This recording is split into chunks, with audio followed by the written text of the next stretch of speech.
সবার প্রথমেই যার নাম আসে সে হচ্ছে হুমায়ুন আহমেদ। আমি তার অন্ধভক্ত। আমি কান্না করে দিতাম, চিৎকার করে মাটিতে গড়াগড়ি দিয়ে কান্না করে যেমন। আক্ষেপ মনে হয় থাকাই ভালো, কারণ দেখা হয়ে গেল তো শেষই হয়ে গেল। সো দেখা না হওয়ার আক্ষেপটাই মনে হয় সবচেয়ে বেশি মধুর।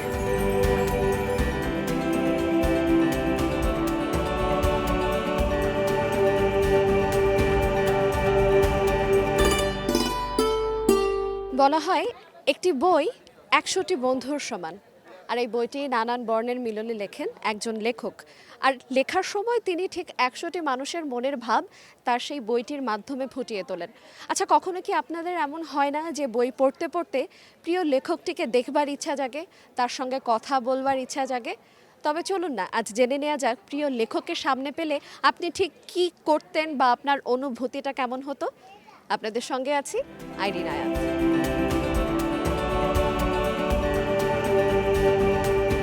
আমার ঠিক বাম দিকটাতে আমরা কয়েকজন বন্ধুকে পেয়ে গেছি। তারা মেলা ঘুরতে এসেছেন, বই দেখছেন। চলুন তাদের সঙ্গে একটু কথা বলা যাক। কেমন আছেন আপনারা সবাই? ভালো আছি। আপনাদের কাছে আমার একটি প্রশ্ন, সেটি হচ্ছে আপনাদের প্রিয় লেখককে। আমি যদি আপনাকে দিয়ে শুরু করি।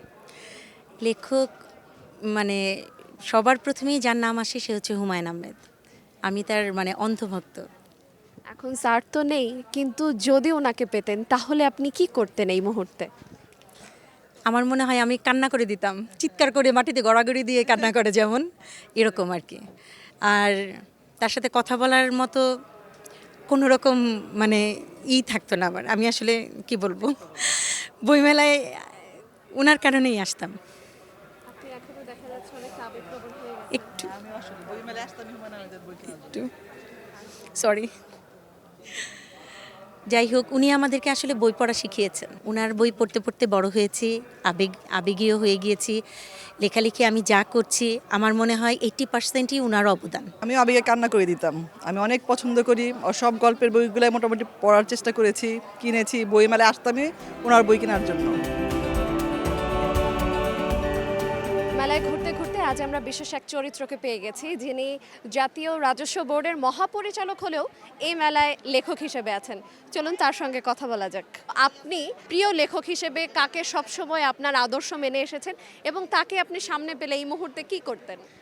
খুব মজার একটি প্রশ্ন। আমি প্রায়ই বলে থাকি যে আমার লেখালেখির যার মাধ্যমে হাতে খড়ি বা যাকে আমি আসলেই আমার গুরু মানি, শীর্ষেন্দু মুখোপাধ্যায়। আমি যদি তাকে পেতাম নিশ্চয়ই আমি তাকে সম্মান জানাতাম এবং ইনফ্যাক্ট তার প্রতিটি বই আমি অত্যন্ত যত্ন সহকারে পড়ি। উনি বলেছিলেন প্রথম এক প্যারার মধ্যে যদি আপনি পাঠককে বেঁধে ফেলতে না পারেন তাহলে হয়তো সেই লেখাটি ওই পাঠক আর পড়বেন না। আমার 6টি বই প্রকাশিত হয়েছে, তার মধ্যে পাঞ্জেরি থেকে এসছে একটি খুনের প্রস্তাব। প্রেমের প্রস্তাব না হয়ে কেন খুনের প্রস্তাব? আপনি মনে হয় সেইটি জানেন, একটি কবিতার লাইন আছে যে প্রেমিক হতে গেলে মাঝে মাঝে খুনি হতে হয়। তো আমি উল্টো করে বলি যে খুন করতে গিয়েও তার পেছনে একটি গল্প পেতে পারি। হয়তো সেখানে কোনো আরাধ্য প্রেম ছিল, ব্যর্থ প্রেম ছিল, অপ্রেম ছিল, কিছু একটা ছিল যেটার জন্য হয়তো সেই তরুণ ছেলেটি যে কিনি প্রেমের প্রস্তাব দিয়েছিল ডিটেকটিভ অলোকেশ রয়কে, হতে পারে তার পেছনে সত্যি কোনো প্রেমের একটা উপলক্ষ ছিল। হুমায়ুন আহমেদ। তাকে পেলে কি করতেন? প্রশ্ন থাকতো যে কিভাবে আসতো তার কলমে লেখা, এই প্রশ্নটা সবসময় করার ইচ্ছা ছিল। তাকে দেখার একটা আক্ষেপ সবসময়, এই আক্ষেপটা সবসময়ের। সো আক্ষেপটা নিয়েই থাকতে চাই, এটা এনজয় করি। আক্ষেপ মনে হয় থাকাই ভালো, কারণ দেখা হয়ে গেল তো শেষই হয়ে গেল। সো দেখা না হওয়ার আক্ষেপটাই মনে হয় সবচেয়ে বেশি মধুর।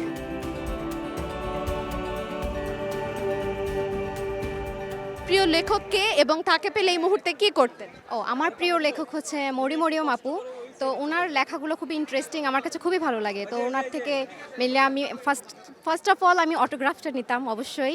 দেন আপুর সঙ্গে একটু কথা বলতাম যে তার এত সুন্দর সুন্দর আইডিয়া বা মাইন্ড সেট আপ কীভাবে হয়েছে। তাকে পেলে অবশ্যই মেমোরেবল কিছু একটা করার চেষ্টা করতাম। প্রিয় লেখক হুমায়ুন আহমেদ। অ্যান্ড আমি রিসেন্টলি আমাদের থিসিস টপিক হিসেবে ওনাকে চিন্তা করছি। সো অবভিয়াসলি ওনাকে পেলে ওনার একটা ইন্টারভিউ নিতাম। দেখা হলে অবশ্যই ওনার সাহিত্য নিয়েই কথাবার্তা বলতাম। আমার পছন্দের প্রাবন্ধিক হচ্ছে আহমদ ছফা।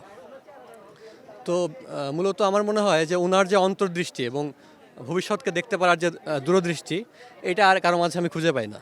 এবং ওনার লেখার যে শক্তিমত্তা, একটা লেখার সাথে যে একটা পরপর লাইনের যে একটা মিলবন্ধন, এটা আর কারো মাঝে খুঁজে পাই না। এবং আমার মনে হয় রবীন্দ্রনাথ এবং কাজী নজরুল ইসলামের পরে উনি বাংলা সাহিত্যে শক্তিমান প্রাবন্ধিক।